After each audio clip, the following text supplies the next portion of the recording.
Alors une hot take, hein, on en parlait en introduction, est-ce que la révolution de l'IA, on dit souvent que ça touche les métiers cognitifs routiniers plus que les métiers par exemple manuels et avec une imprévisibilité, avec du coup moins de répétitivité.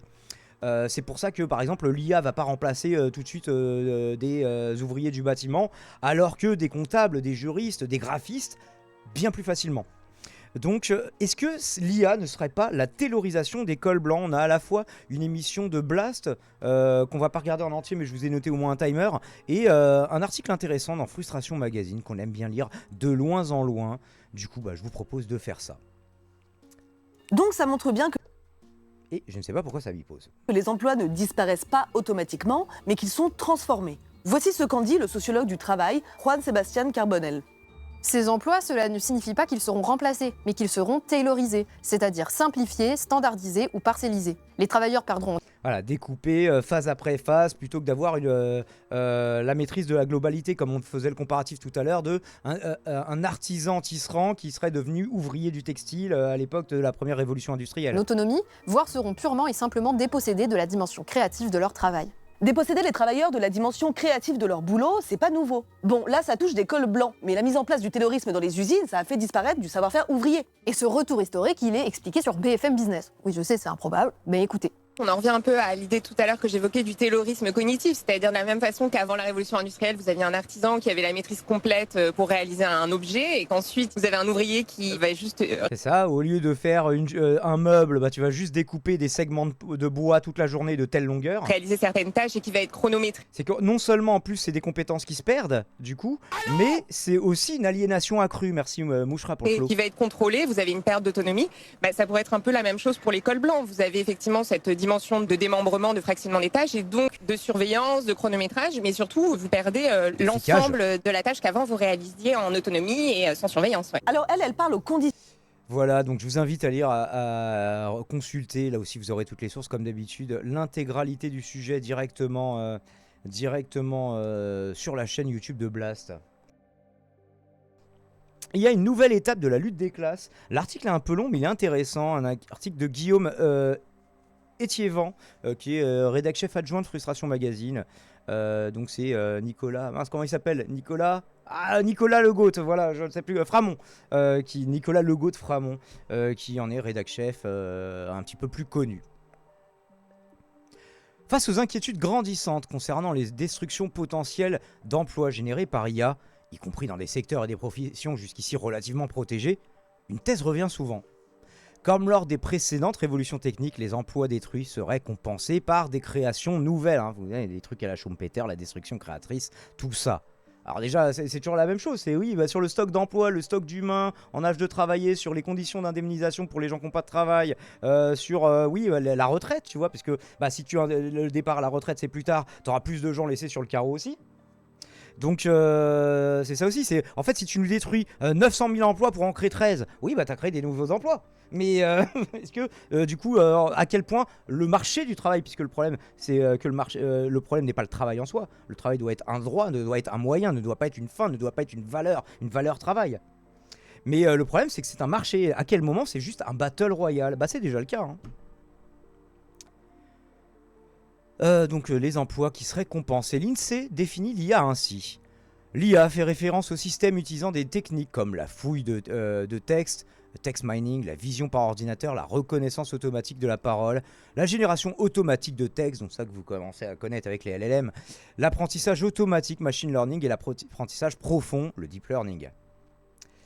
L'intelligence artificielle rassemble, utilise et produit des données pour, par exemple, prédire, recommander ou décider avec des niveaux d'autonomie variés.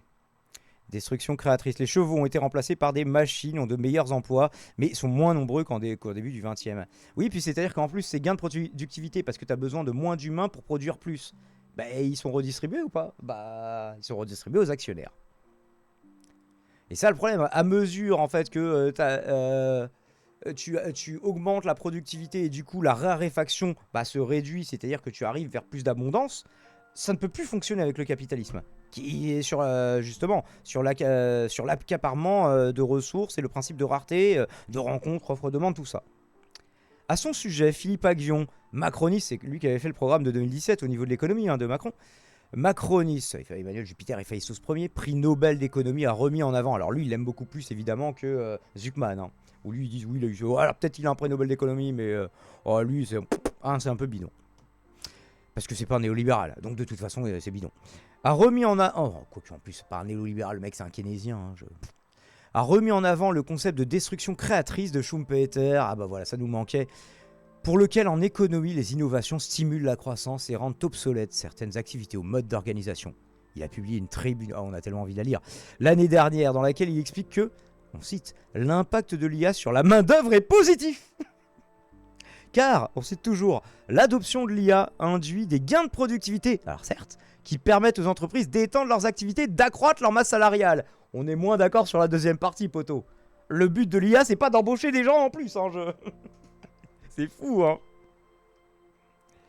Il se base pour cela sur des données recueillies entre 2018 et 2020. Évidemment, à l'époque, l'IA était encore très peu utilisée dans les entreprises. Oui, il va falloir actualiser, on est en 2026, poteau. 8 ans plus tard, 9 ans, 10 ans, 6 ans, enfin ça dépend. Mais l'IA peut être perçue comme une menace pour l'emploi dans le cas d'une substitution classique entre travailleurs et technologies liées à l'automatisation, mais les travaux académiques montrent aussi que les entreprises qui adoptent cette substitution sont des entreprises qui innovent, donc qui préservent leur part de marché et vont être créatrices d'emplois à moyen terme. On y croit très fort, va dans le même sens. Yann Tempereau, chef économiste de la Caisse des dépôts et consignations. Cette conception part du principe que si les entreprises augmentent leurs profits, elles auront les moyens de recruter davantage. Bah oui, ça ne va pas du tout pour être donné plus aux actionnaires sous forme de dividendes et de rachat d'actions. Promis, cette fois, on le fera pas. Au secours, ce discours libéral de merde. T'inquiète, on est sur frustration, il y aura un contre-discours, Cyril. Donc elles auront les moyens de recruter davantage et donc le feront. Mais cela n'a absolument rien d'automatique. Bien au contraire, en régime capitaliste, les entreprises ont tendance à utiliser les gains de productivité pour réduire leurs coûts et augmenter leurs marges plutôt que d'embaucher. De plus, les emplois créés ne compensent pas forcément ceux qui disparaissent. L'argument des partisans, oui, c'est-à-dire que ce soit qualitativement, quantitativement, c'est oui, si c'est à des emplois très très qualifiés, mais avant tu avais beaucoup d'emplois moins qualifiés, on fait quoi de ces personnes-là? Et on parle de combien de personnes qui ont disparu pour combien de personnes dont tu as encore besoin? C'est ça les calculs qu'il faut faire. Parce que tout le monde va se former à être prompteur d'IA Bac+8, ou pas Bac+8, puisque justement dans le sujet de Blast, il vous mettait Laurent Alexandre, l'urologue fou, qui vous dit oui, arrêtez de faire des études, faites prompteur, et lancez des startups, bande de connards. L'argument des partisans d'un regard optimiste sur l'IA a tendance à se baser sur une lecture linéaire de l'histoire, selon laquelle chaque vague d'innovation finirait par produire un nouvel équilibre. Alors là, oui, il y a quand même deux grosses différences. T'as jamais eu des technologies qui s'auto-amélioraient, et là, ça va quand même beaucoup plus vite. Chaque année, on bascule dans un monde différent en la matière en jeu. Selon laquelle donc, chaque vague d'innovation a un nouvel équilibre, et oublie que ce soi-disant équilibre a reposé par le passé en réalité sur des déplacements brutaux du travail, l'exode rural, avec les paysans obligés d'aller travailler dans les villes, dans les manufactures qui deviendront les usines. Les industries textiles déplacées de l'Occident vers l'Asie, une fois que tu as fait bouger les gens des campagnes en disant ah bah finalement ça servait plus à rien les gens, t'as qu'à nous livrer des repas connards. On va pas s'auto-prompter l'IA à terme.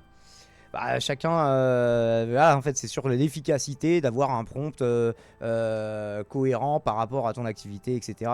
Mais et j'imagine que tu auras des prompteurs dans un peu tous les secteurs, Surtout, cette analogie suppose que les conditions historiques qui rendraient potentiellement possible cette compensation demeurent inchangées. Or, tout indique qu'elles ont profondément évolué. En effet, les transformations actuelles ne se limitent pas à une simple extension de l'automatisation industrielle. Elles s'étendent désormais à un large ensemble de fonctions cognitives, rédaction, analyse. Il y a la série d'articles sur Arrêt sur Image sur comment les journalistes utilisent l'IA. Programmation, traduction, ça vous utilisez probablement déjà de l'IA pour les traductions. Moi je sais que oui. Les innovations du 19e et du 20e ont principalement concerné le travail manuel. Elles ont également amorcé une première automatisation de certaines tâches intellectuelles, mais l'intelligence artificielle en amplifie aujourd'hui considérablement la portée. Petite gorgée de café. Cela est rendu possible par la capacité des systèmes d'IA à traiter des situations variées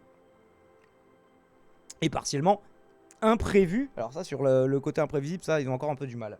C'est pour ça que, même si c'est cognitif, là, il faut quand même encore des humains derrière, sans qu'il soit nécessaire de spécifier explicitement chaque cas sous forme de règles du type si A alors B. Tu vois. Autrefois, la difficulté à gérer l'incertitude limitait fortement le rôle des machines qui ne pouvaient intervenir que dans des environnements strictement définis à l'avance. Ah, c'est pour ça que même, tu vois, l'automatisation, la robotisation dans les usines trouve une limite aussi. Et on nous coupe la lumière. Bah merci, le 3 viols. Bah attends, t'as follow tout à l'heure et t'as déjà 5000 points de chaîne. C'est fou ça. On va essayer de lire sans la lumière. À cette mutation qualitative s'ajoute une transformation du rythme historique. Vous voyez mes conditions de travail là? C'est même pas de l'IA en plus. Hein.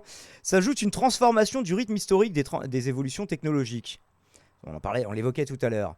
La diffusion des technologies numériques et plus encore de l'industrie de l'intelligence artificielle s'opère à une vitesse inédite. Ouais, c'est-à-dire que les révolutions industrielles entre la machine à vapeur, le télégramme, puis l'électricité, puis entre l'électricité et l'informatique, puis entre l'informatique et Internet, puis entre l'Internet et l'IA.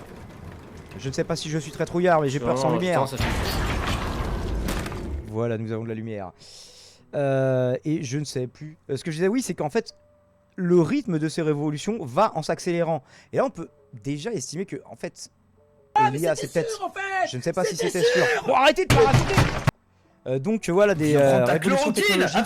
Bon bref, je sais plus trop avec le chat qui faisait des alertes dans tous les sens, désolé les gens de la capsule.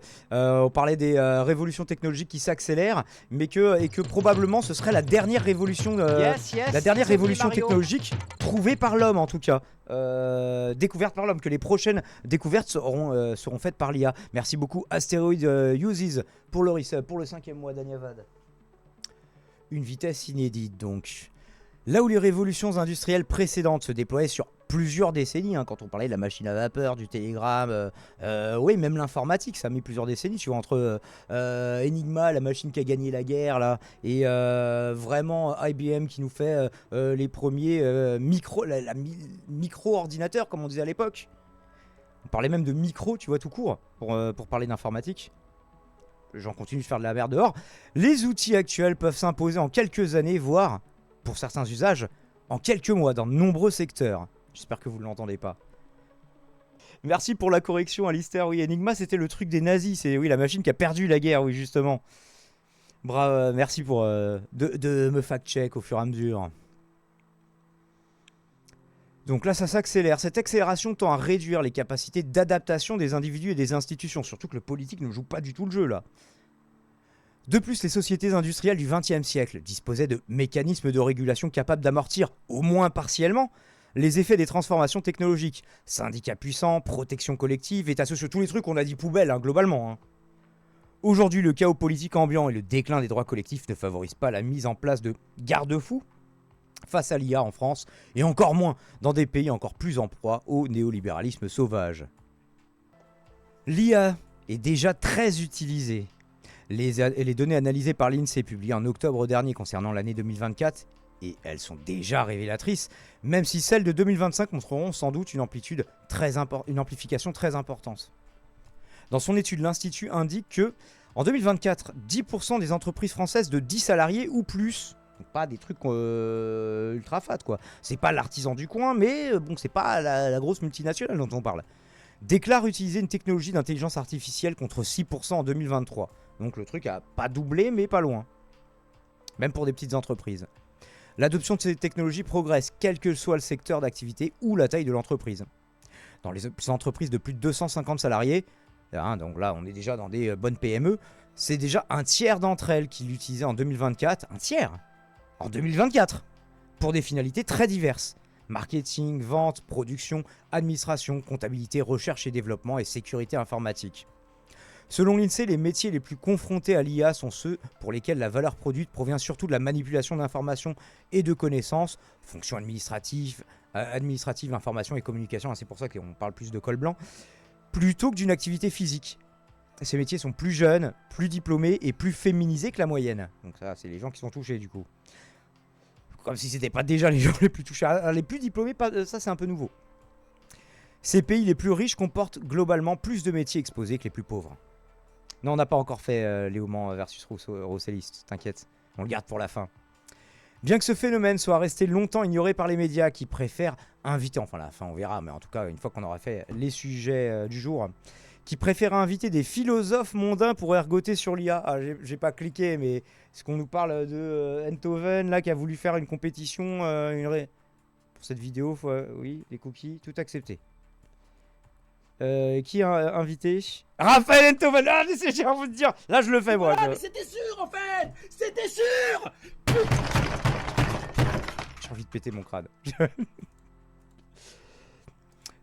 De nombreux emplois sont déjà détruits par cette évolution technologique. Fin 2025, pour le seul mois d'octobre, les employeurs américains ont annoncé 153 000 licenciements, dont 31 000 étaient justifiés par le recours à l'IA indirectement, selon le cabinet de reclassement Challenger Gray & Christmas. Bah, joyeux Noël, hein, je note Le Monde. On ne compte plus le nombre de plans de licenciement justifiés par l'IA dans le monde. Amazon a supprimé environ 14 000 postes pour réorienter ses investissements vers l'intelligence artificielle. Microsoft, près de 10 000 dans une logique similaire. Dans la même dynamique, IBM a remplacé certains emplois administratifs par des systèmes automatisés, tandis qu'Accenture a licencié 12 000 personnes. Ça, on l'avait newsé. Considérées comme dépassées par l'IA. Le groupe Oracle a supprimé soudainement entre 10 000 et 30 000 postes le mois dernier pour financer des projets IA. En France, dans le secteur du numérique, Capgemini, puisqu'on en a parlé récemment, au cabinet de conseil et tout ça, compte supprimer environ 2400 emplois en France. Bah oui, c'est-à-dire que, déjà c'était un scandale que, en fait, le public qu'on a élu, en fait, il sous-traite au privé la prise de décision ou la façon de le puber, et que maintenant, en plus, non seulement ce sera, mais en fait, ce sera sous-traité à de l'IA. Autant mettre directement l'IA au ministère. Tandis que Nokia, ils existent encore Nokia. Parce que genre depuis les Lumia, tu vois, peut-être ils font plus des téléphones, ils font d'autres trucs. Je sais pas. Comme Sega, ils ont arrêté de faire des consoles. Bon bah Nokia a annoncé la suppression de 427 postes pour se recentrer sur ces technologies. Dans les médias, l'hebdomadaire Le Point a engagé un plan social incluant 58 suppressions de postes, notamment des correcteurs remplacés par des outils automatisés. Selon une étude The Next Automation Frontier, Scenario Map of the AI Labor Exposure, j'ai la flemme de le traduire en entier, de la compagnie d'assurance crédit Coface et de l'Observatoire des emplois menacés et émergents, paru il y a quelques jours, environ 16,3% des emplois en France, soit près de 5 millions de personnes, pourraient être menacés dans un horizon de 2 à 5 ans. Donc c'est pas un truc long terme. 5 millions de personnes, 16,3 %. Et là, on te dit, oui, il est urgent il faut mettre 90 ans pour l'âge de la retraite. Comme ça, tu seras au chômage 30 ans de plus que large. Et le chômage n'existe plus, au fait. Bonne nouvelle. Ils ont fait 5 réformes chômage. Il est difficile, on va en faire une 6e. Il est difficile de faire la part des choses entre les plans de licenciement réellement justifiés par l'IA et ceux pour lesquels elle constitue un prétexte. Mais en tout cas, nul ne peut sérieusement nier que l'effet sur l'emploi est là et il ne va faire qu'empirer. D'autant plus que, sous couvert de modernisation et de compétitivité, le droit du travail français offre aux entreprises la possibilité d'invoquer les mutations technologiques pour faire des plans de licenciement, de sauvegarde de l'emploi, notamment liés à l'IA pour justifier des licenciements économiques. C'est pas qu'on va pas bien économiquement, c'est en fait on irait mieux économiquement en vous virant, et vous en remplaçant par l'IA. Participant ainsi à une normalisation de la substitution du travail humain par le capital technologique. Ils font encore des mobiles, d'accord, Nokia, je ne savais pas. L'IA dégrade les conditions de travail et intensifie des dispositifs de surveillance. La question de l'impact de l'IA n'est pas seulement quantitative, elle est aussi qualitative, puisqu'on en parlait tout à l'heure. Rien n'indique que les emplois créés par l'IA compenseront les emplois détruits en termes de qualification, de conditions de travail ou de rémunération. Ouais, c'est-à-dire que si tu es juste un tâcheron qui est là pour faire pour vérifier que l'IA et tu dois recliquer dans les cas où l'IA n'a pas fait le truc qui était attendu, en fait, et que tu seras un employé très peu qualifié avec un truc très aliénant et très mal payé. L'IA pourrait entraîner une redistribution significative des revenus au détriment du travail, once again, et au profit du capital. Si les pertes d'emplois dans les professions exposées ne sont pas entièrement compensées par la création de nouveaux emplois, les revenus salariaux seront sous pression, tandis que les gains de productivité bénéficieraient d'abord aux entreprises qui déploient l'IA.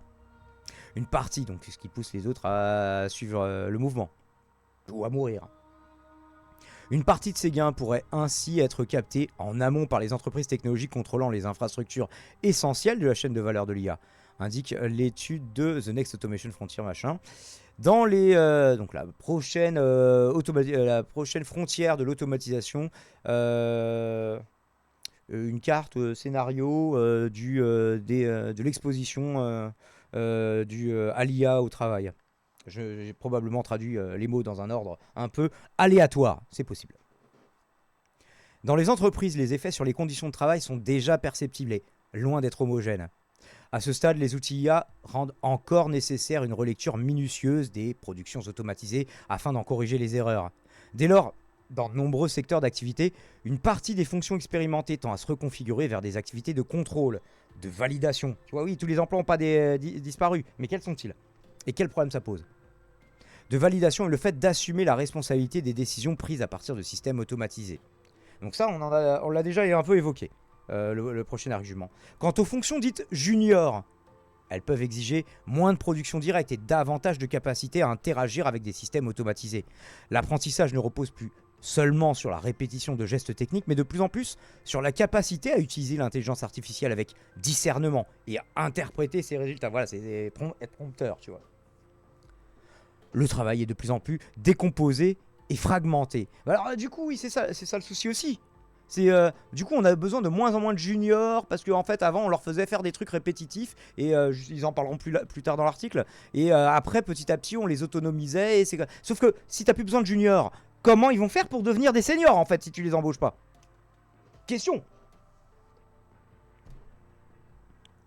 Mensch matériel. Oui, les ressources humaines. Avant, on parlait de service du personnel. C'est ce que le sociologue Juan Sebastián Carbonell appelle le taylorisme augmenté. Et alors attention, hein, ça c'est pareil. L'IA en tant que pour être humain augmenté, c'est la mauvaise direction, mieux être un humain amélioré. C'est pas en mode je veux des yeux bioniques et un bras qui tire des lasers, c'est pas ça, humain amélioré. Mais se servir de l'IA pour... comme dans Matrix, je connais le kung-fu. Et pas en fait, si on me débranche de la machine, je ne connais plus le kung-fu. Tu vois ce que je veux dire? Il faut pas en dépendre, il faut utiliser ça pour acquérir de nouvelles compétences qui resteront là même quand on n'aura pas l'IA à dispo. En gros. Je vous renvoie, on avait fait une lecture d'article sur le Monde Diplo là-dessus. Donc le taylorisme augmenté, c'est-à-dire la manière avec laquelle l'IA prolonge et renforce les logiques du taylorisme classique. Tout un programme, hein, c'est-à-dire que le travail est de plus en plus décomposé en tâches simples, standardisées et contrôlées. Avec l'IA, ce processus atteint un niveau inédit. Les gestes, les décisions et même une partie des savoirs des travailleuses sont captés et intégrés dans des systèmes automatisés. Cela conduit à une séparation encore plus forte entre ceux qui conçoivent les outils ingénieurs, managers, et ceux qui exécutent les tâches qui peuvent être réduits à suivre des instructions produites par des algorithmes et devenir ainsi des appendices des machines plutôt que leurs opérateurs. C'est pas nous qui utilisons la machine. C'est la machine, en fait, elle a besoin de bras pour faire des trucs ou d'un mec pour valider des trucs, pour cliquer sur... Et bah c'est toi. Mais t'es son exécutant, en fait. Est-ce que c'est pas la pire timeline, les gens? Alors, on nous disait que en fait, ça allait être des super assistants, les IA. Et en fait, petit à petit, on se rend compte que c'est nous qui allons être des sous-assistants des IA, en fait. Revenons aux juniors, justement. Dont certains emplois disparaissent purement et simplement. Comme le montre une étude de l'université de Stanford de novembre 2025, fondée sur des données américaines dans les professions exposées à l'IA, l'emploi des travailleurs en début de carrière 22-25 ans recule d'environ 16%, toutes choses égales par ailleurs, tandis que celui des travailleurs expérimentés demeure stable. Donc c'est ça, oui, c'est en fait les seniors, ils perdent pas forcément leur emploi. Peut-être ils sont renouvelés en départ à la retraite, mais en tout cas, c'est ouais, on fait plus rentrer les nouveaux, quoi. En l'occurrence, l'exemple phare, c'est la boîte Oracle. Ça mérite une place au Guinness. Oui, ils en parlaient juste avant. Au Guinness, c'est un record de licenciement en remplacement par agent. Et en plus, ils étaient en train de BBF là-dessus, limite. Hein. Ce serait intéressant de faire un bond dans 5 ou 10 ans pour voir quel impact a eu l'IA dans nos vies. Bah déjà, ouais, 50, c'est dur à prédire parce que déjà un an, c'est chaud de savoir, genre en courant 2027, on en sera où? Ce sera quoi, Gemini 4, GPT 6, etc. Cette évolution pose une difficulté majeure. Comment construire des parcours professionnels progressif de débutant à expert si les postes d'entrée sont en partie automatisés par l'IA. Le modèle traditionnel des entreprises, ce qu'on évoquait tout à l'heure, où l'on apprend en réalisant d'abord des tâches simples et répétitives avant de monter en compétences, est aujourd'hui fragilisé par ces transformations technologiques. On court le risque de voir apparaître un véritable trou générationnel, privé d'occasion d'apprentissage par la pratique. Oui, t'es content d'avoir fait des études, et puis tu sors, et puis on te dit, bah non, désolé. Va remettre des canettes dans des distributeurs, ça c'est pas encore remplacé, donc désolé pour ton bac+5. Les jeunes travailleurs pourraient peiner, pas comme les pattes, à acquérir une maîtrise réelle de leur métier. Or, cette fragilisation des parcours de formation ne serait pas sans conséquence sur la structure même du travail. Et ça, on fait comme si, non, on va continuer de fliquer de plus en plus les chômeurs et de moins en moins les indemniser en faisant, non, je ne vois pas le problème. Mettez des œillères un peu plus, à angle droit quand même. Deux dynamiques pourraient se développer simultanément. Oui, on n'a pas sauté une phrase. Non.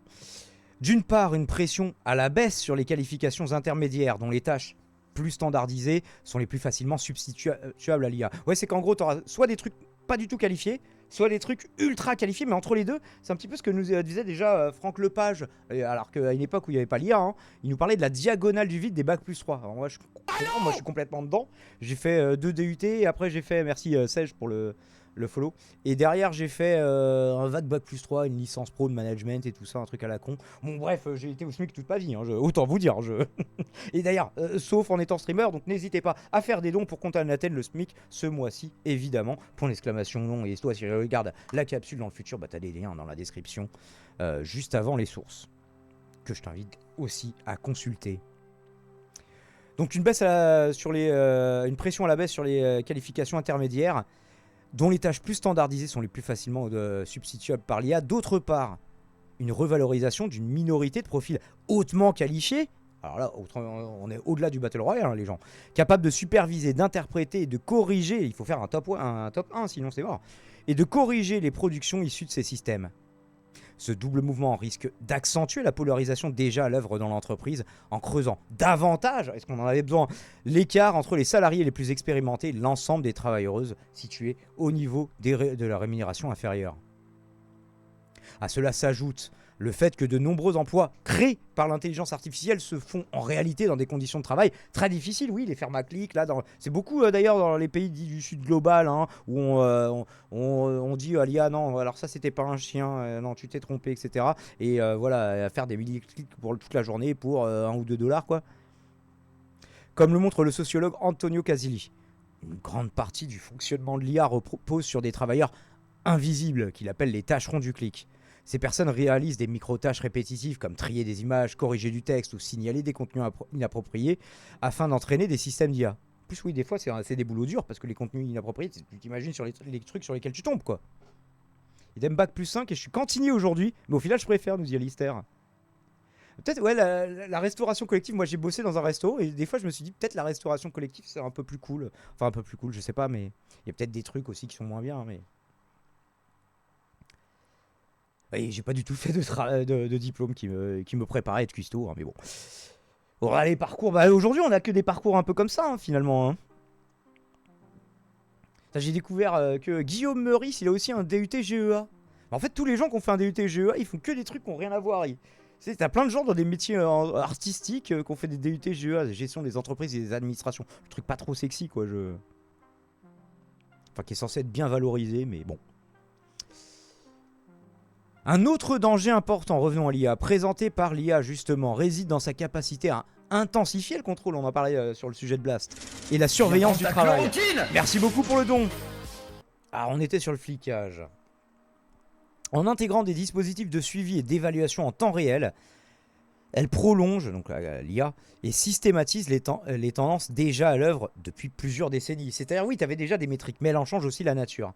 Moi, par exemple, dans les plateformes de phoning, c'est combien tu as fait d'appels à l'heure, tes appels, ils ont duré combien de temps, pour quel taux de validation. On t'abreuve de statistiques pour hiérarchiser un peu les gens et dire, ah ouais, toi, c'est un problème parce que tu passes trop de temps dans tes appels et t'as pas assez de conclusions, t'as pas assez de ventes par rapport au temps que tu y passes, etc. Là, imaginez, à l'heure de l'IA, les trucs de phoning. Ah bah c'est le cas type. Merci beaucoup la souris. Yes. Ouais, on nous parle d'Uber sur le chat Twitch. D'ailleurs, ouais, Uber comme Deliveroo, là, qui vont avoir des procès. Alors, au moins pour Deliveroo, pour traite d'êtres humains, quand même. Et pour Uber, je sais plus, mais enfin, il y avait aussi des accusations du même genre. Ah, la notation, d'accord, ouais.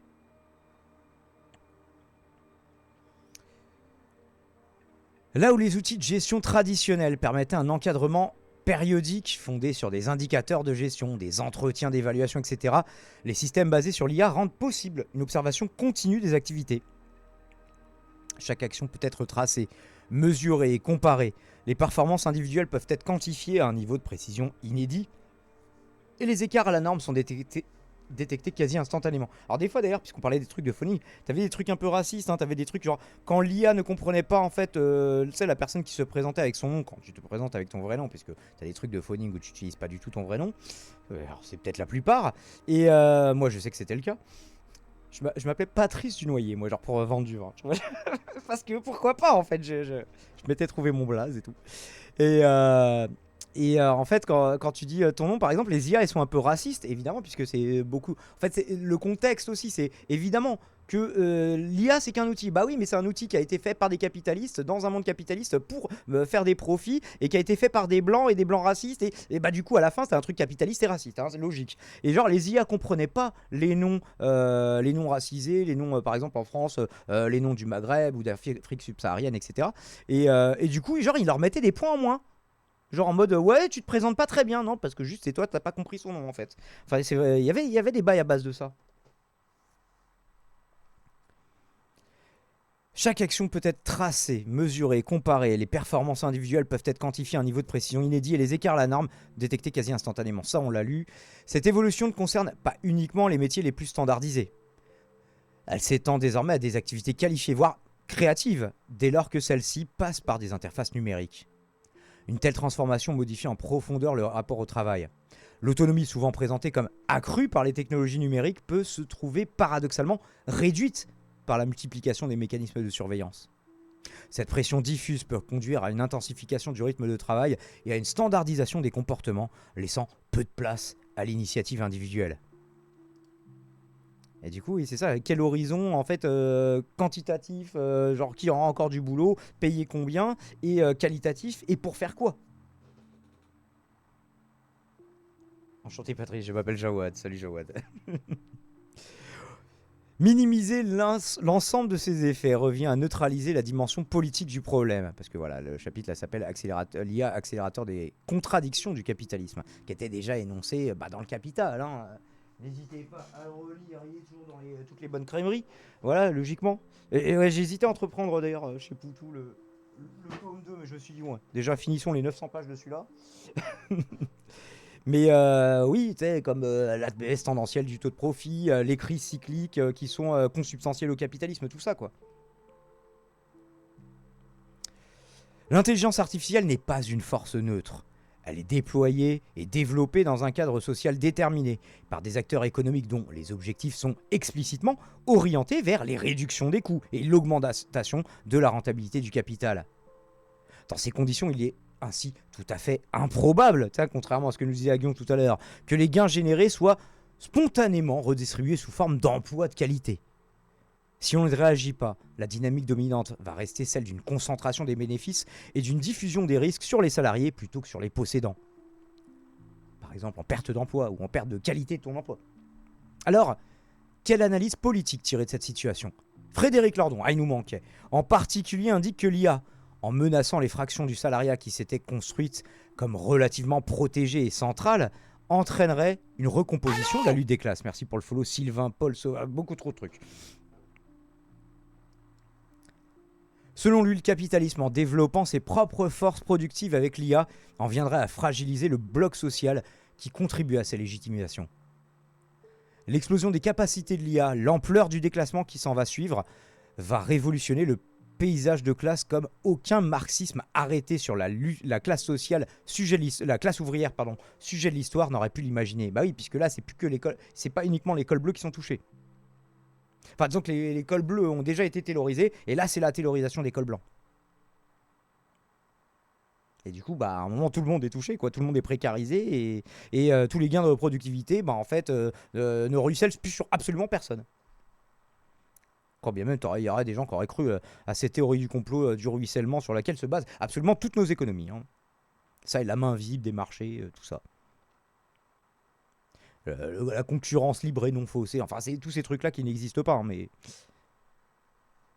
alors, des couches qui pensaient intégrées, voire privilégiées, pourraient être confrontées à un processus de déclassement. Eux, ils s'y attendaient pas en plus, tu vois. Et eux, en plus, oui, c'est ça. C'est que, tu sais, souvent, ils ont mis des années d'études, ils ont un train de vie où ils ont mis, bah, c'est pas grave s'il y a des remboursements de crédit sur la maison de 2000 balles par mois. Et là, bah, désolé, en fait, ton travail n'existe plus.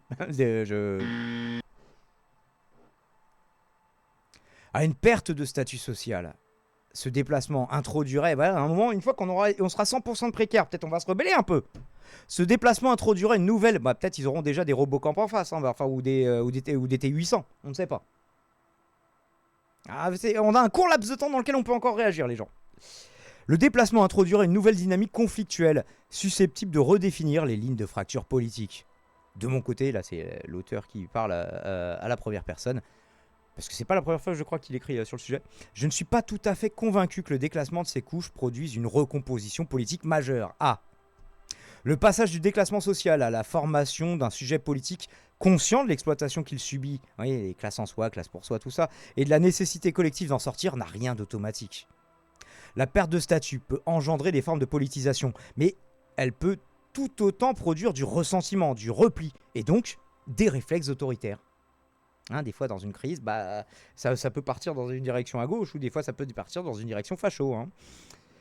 Lordon voit dans LFI la force politique la mieux placée pour prendre en charge, le débat de Lordon avec Mélenchon il n'y a pas très longtemps, pour prendre en charge ce nouvel état du monde social, car elle est un mouvement d'importance, certes, déjà bien ancré dans la bourgeoisie moyenne intellectuelle et culturelle.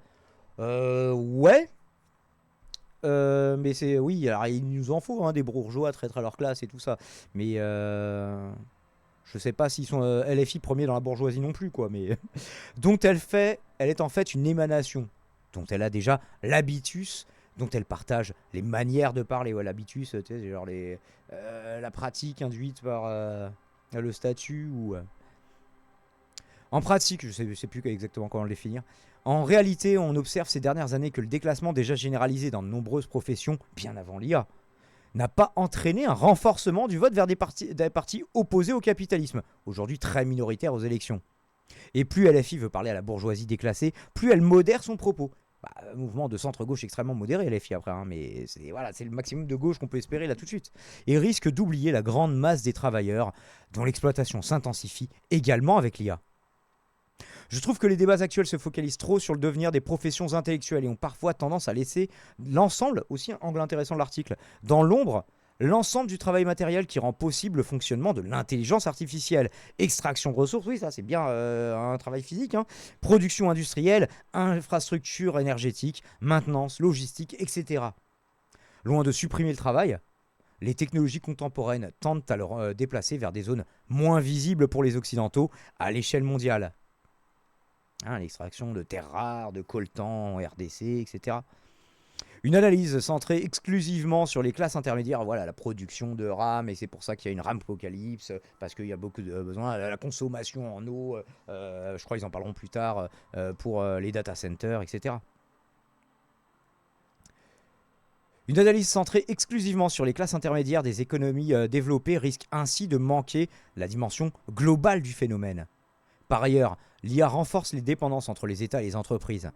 Comme l'IA devient indispensable pour produire, elle dépend des secteurs clés, comme les semi-conducteurs ou les data centers, qui sont contrôlés par un petit nombre d'acteurs. Cela crée une forme de dépendance. Si ces acteurs rencontrent un problème ou prennent des décisions politiques ou économiques, cela peut avoir des conséquences sur tous les pays qui utilisent ces technologies. TX, c'était dans le 3. Oui, non, moi j'étais quand même au T800 dans le 1, mais... et dans le 2, mais...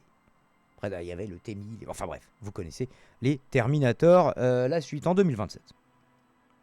Au-delà de ses effets sociaux, l'IA repose sur une infrastructure matérielle dont l'impact environnemental est considérable, puisqu'on parlait d'eau. L'IA a besoin de millions de centres de données où tournent en permanence les serveurs nécessaires à son fonctionnement. Les puces indispensables à l'IA reposent sur l'extraction des métaux rares aux effets écologiques très lourds. Hein, on va en parler, oui, par exemple en Amérique du Sud.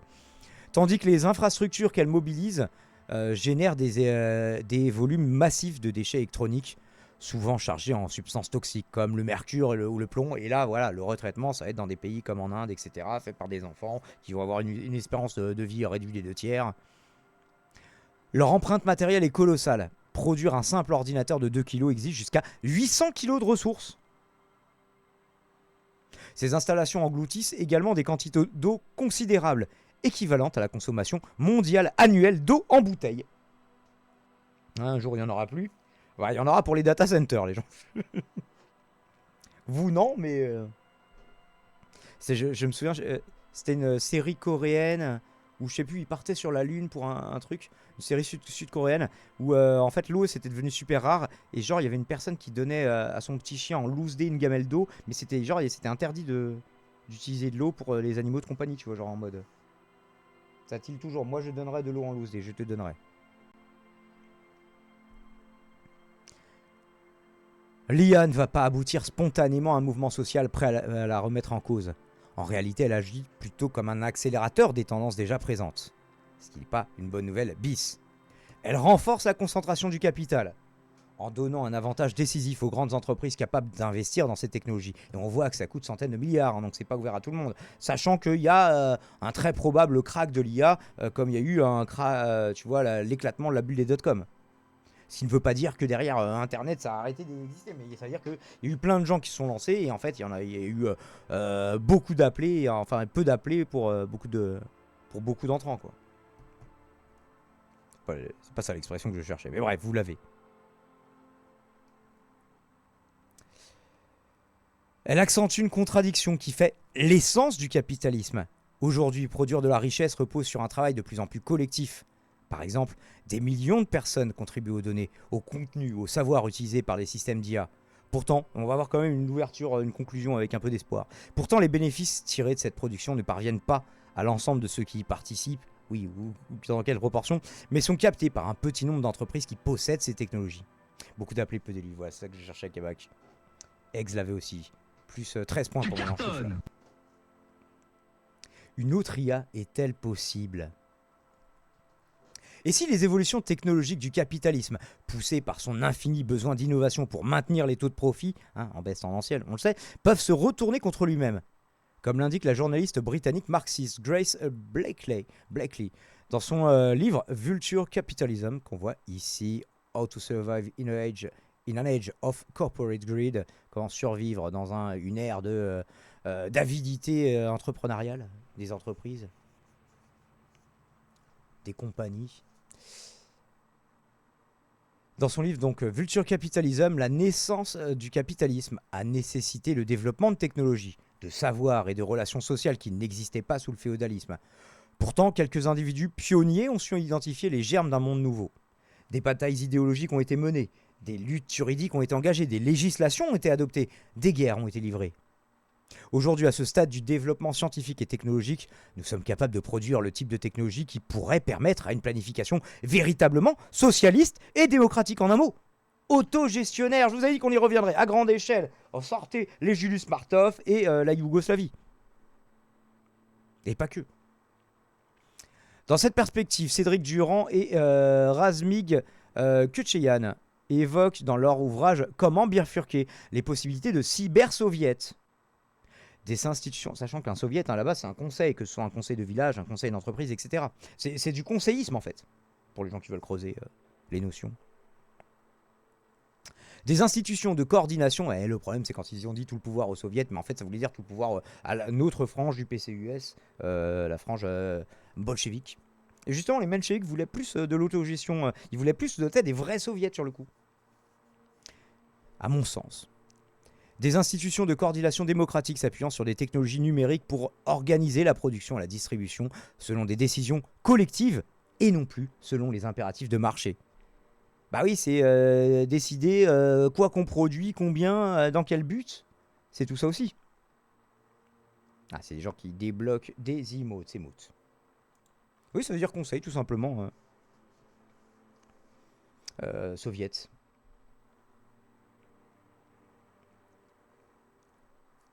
Autrement dit, les infrastructures informationnelles développées par le capitalisme, plateformes, big data, intelligence artificielle, pourraient être réappropriées comme des outils de délibération et de planification démocratique. Hein, retournons ces armes contre eux. Ce sera pas facile, parce qu'encore une fois, c'est né dans un contexte, tu vois. Ce qui rappelait avant. Avec un but.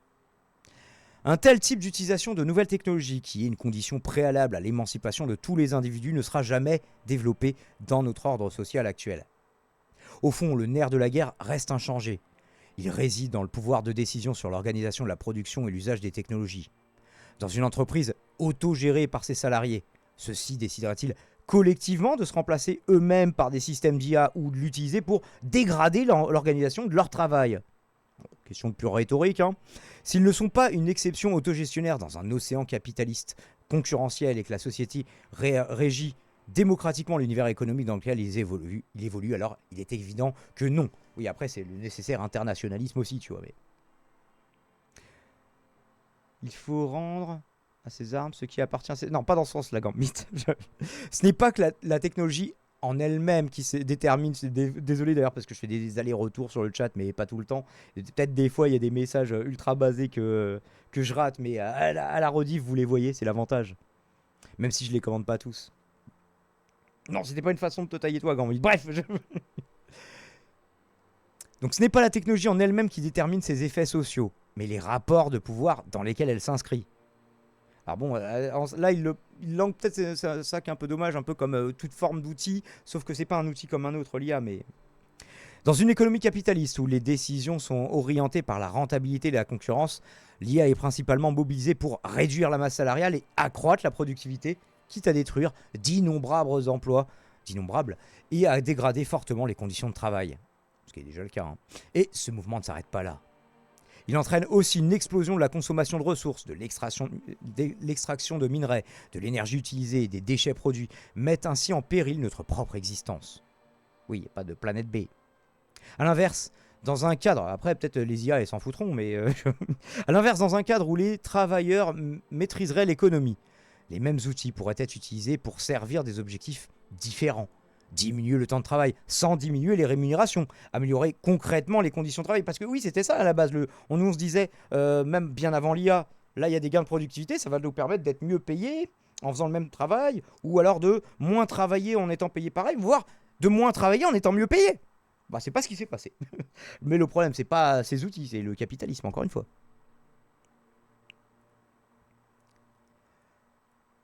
Améliorer concrètement les conditions de travail, supprimer les tâches les plus pénibles ou répétitives et organiser la production en fonction des besoins réels plutôt que de la recherche du profit. Bah oui, c'est quoi l'efficience? Ouais, c'est ça aussi, il faut le définir, c'est quoi le but pour savoir c'est quoi l'efficience.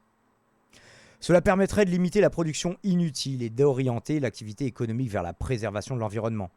Dans cette perspective, l'usage de l'IA, réorienté vers la satisfaction des besoins sociaux, sera à la fois plus maîtrisé, plus ciblé et dès lors écologiquement plus soutenable. Autrement dit, la question décisive n'est pas que fait l'IA au travail, mais qui décide de ce que fait l'IA, de ce que l'IA fait au travail. Tant que ce pouvoir reste concentré entre les mains du capital, les dynamiques fondamentales de la lutte des classes demeurent inchangées, même s'aggravent.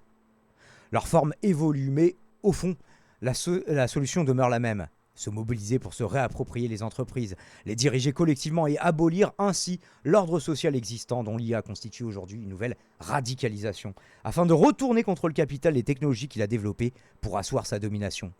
Et là, encore une fois, la fenêtre de temps va probablement être courte. Elles sont en réalité le produit du travail des exploités eux-mêmes, qui pourraient dès lors se le réapproprier dans leur propre émancipation et non pas aux fins de leur remplacement ou de leur aliénation.